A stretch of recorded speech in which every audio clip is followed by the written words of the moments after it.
와우 로그 문화는 우연일까 필연일까?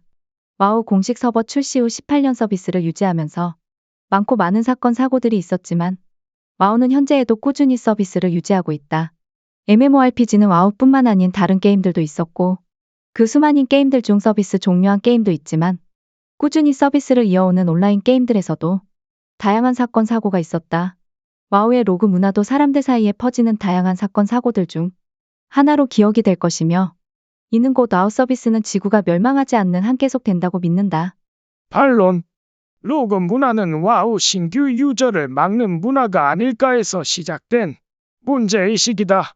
용군단 출시 이후 신규 유저가 늘지 않는 와우 유저들에게 MMORPG 특성상 유저가 있어야 게임을 즐길 수 있는데 유저가 늘지 않는다는 건 곧 서비스 종료가 실제 일어날 수 있다는 걸 반증하는 거 아닐까? 반론의 반론. 한때 전 세계적으로 유행했던 대전 격투 게임 스트리트 파이터 시리즈도 사람들이 관심 갖지 않았던 때가 있었다. PC의 대중화와 인터넷 보급으로 사람들은 오락실 기판을 찾지 않고 인터넷 게임을 즐겨 했었는데 스트리트 파이터 대전 격투 게임이 다시 흥행을 하게 된 계기가 개인 방송 플랫폼이 등장하고 난 이후였다. 다시 말해야 하는 게임에서 보는 게임으로 게임에 대한 인식이 바뀌었고 이는 곧 노가다의 근본이라 할 수 있는 와우도 예외는 아니었다. 와우 신규 유저가 줄어든다는 건 게임에 관련된 하드웨어와 소프트웨어가 짧은 시간에 비약적으로 발전했다는 반증이며 달리 말하자면 와우의 성장은 곧 MMORPG 장르의 발전, 즉 유저 편의성 개편에만 있어 왔지. 진정한 의미의 게임 발전, 즉 기술의 발전에 따라 게임 장르의 발전에 발맞춰 성장하지 못했다. 다시 말해 지금의 와우는 오리지널의 재탕과 다름없으며 게임 그래픽과 유저 편의성이 개선되었을 뿐이다. 이는 블리자드 개발자들이 일을 하지 않았다는 게 아니다.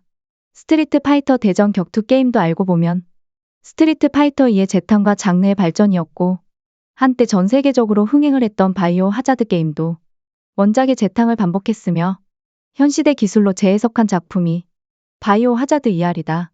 한편 게임이 대중적으로 인기가 있으면 필연적으로 고인물은 등장한다.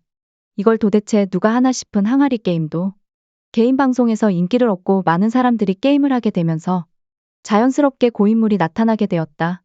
게다가 항아리 게임의 성공으로 항아리 게임과 유사한 다양한 게임이 개발되었다. 정리하자면 와우의 로그 문화는 단순히 신규 유저의 영입을 막는가 막지 않는가의 문제가 아닌 게임 장르의 성장과 컴퓨터 관련 하드웨어, 소프트웨어 발전에 따른 게임 장르의 노화와 맞물린 현상이다. 인기 있는 게임은 어떤 장르가 되었던 고인물은 반드시 등장하고 고인물이 많은 게임일수록 신규 유저가 게임을 시작하기에는 다소 부담이 적지 않은 건 사실이다. 다만 신규 유저가 게임을 할 수 있게끔 배려를 하냐 못하냐가 문제인데 이 문제는 게임에 대한 각 개인들의 인식 문제이지 고인물이 당연하게 신규 유저를 배려해야 한다는 거 아니다. 실제 세기는 과거 세기와는 달리 난이도가 대폭 쉬워졌으며 이는 곧 대부분의 유저들이 주차를 할 수 있게 되었다. 아이템 획득도 굳이 레이드를 가지 않아도 얻을 수 있게 되었으며 심지어 레이드, 세기, 공찬을 하지 않아도 이와 비슷한 경험을 체험할 수 있는 월드 이벤트도 종종 벌어진다. 그러니 신규 유저가 게임을 어려워하느냐 마느냐는 순전히 각 개인의 판단 영역이지. 기존 유저가 당연하게 배려를 해야 한다는 식으로 여론이 조성되어서는 안 된다고 본다. 질문. 그렇다면 그럼 지금의 로그 문화는 지속되어야 한다고 생각하나? 답변. 로그 문화는 게임 내에서 제공하는 유저의 편의성을 유저들 입맛에 맞게끔 제작된 프로그램이 애드온 형식으로 예전부터 있었는데 그 프로그램의 발전이 유저들의 행동과 초단위로 탱, 딜, 힐 사이클을 계산할 수 있는 지경에 도달했다. 게다가 로그에서 제공하는 편의성이 각 개인의 영역을 감시할 수 있게 되는 것에 그치지 않고 로그를 점수화해서 사람들을 가려받는 이른바 점수로 사람들을 계층화시키는 게 로그 문화의 문제점이다. 사람들을 계층화시키는 게 편리한 점이 있다. 우선 사람들을 통솔, 관리하기가 편리하다. 게다가 사람들에게 요구하는 바를 점수로 보여주면 구체적으로 서론 본론 결론 일일이 입 아프게 설득할 필요가 없다. 여기에 반발하는 사람들은 게임은 즐기려고 하는 거지. 통솔 당하기 위해 게임을 하는 게 아니지 않느냐는 입장인데 맞는 말이다. 왜 우리가 와우라는 가상세계에서 전체를 위한 개인이 통제를 받아야 할까? 실제 와우의 질서는 효율적인 아이템 획득을 위한 효율적인 던전 클리어라는 명목으로 유저들을 직접 혹은 간접적으로 통제를 해왔었는데 효율적으로 던전을 클리어하고 아이템을 획득해도 패치 이후의 아이템은 똥값이 된다.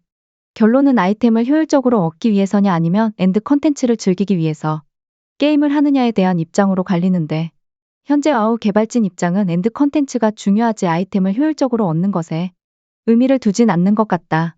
애초에 오리지널 때부터 와우 개발진들은 아이템의 가치를 두지 않았다. 오리지널 때 유저들이 힘들게 만들었던 전설 무기가 확장팩 출시 후 녹색템과 효능이 같거나 떨어지게 만들었다.